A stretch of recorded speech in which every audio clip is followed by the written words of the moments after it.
Thanks for stopping back in. Jim with Middletown Training. I want to do a quick video on the upgrades I've made to my Canik SFX Rival S. First off, I'm going to show you the firearm's clear, no magazine, chamber's clear. Like I say, I've got some questions from people coming out to the range and some of the comments on some of my other videos. So the first upgrade I made to the Canik is I installed a new Freedom Smith Pinnacle Pro trigger. I really like the face of that as opposed to the stock trigger, which is a pretty wide blade trigger. I just prefer this.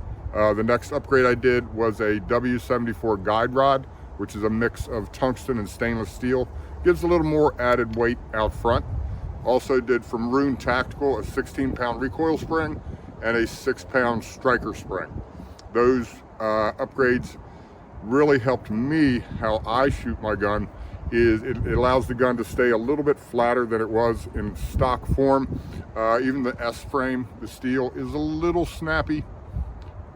What's snappy, right? But seems a little bit snappy, but it actually, with this, the added weight in the front with the guide rod and the combo of the striker spring and the recoil spring, the gun comes back pretty much exactly where it starts, and that's what I'm looking for.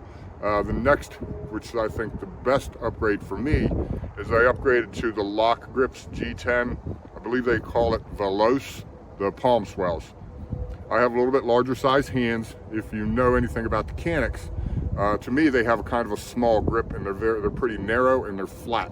When you cup your hand holding your gun, you have that open space on the inside where you really don't get good contact with the gun. The palm swells really help fill up my hands on the gun.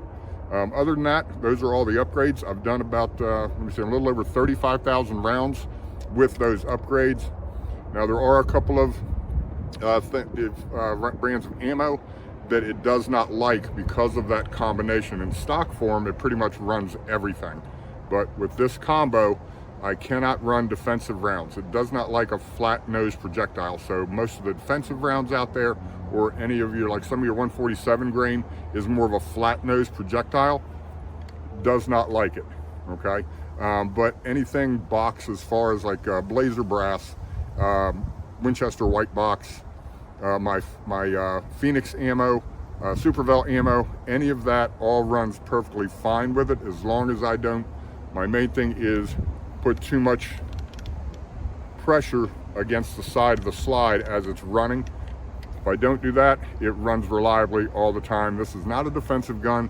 It's for competitions, so I don't mind that it is picky on its ammo. I'll probably be replacing the springs and the barrel very soon. More than likely, I'll order them today. It's about time for a new barrel and just put those springs. Not that it seems that it needs it, but for a few bucks, it's cheap insurance. Go ahead and just run something new in there. So anyhow, appreciate you coming back. Leave me any comments. Please like, subscribe, share, and we'll see you next time.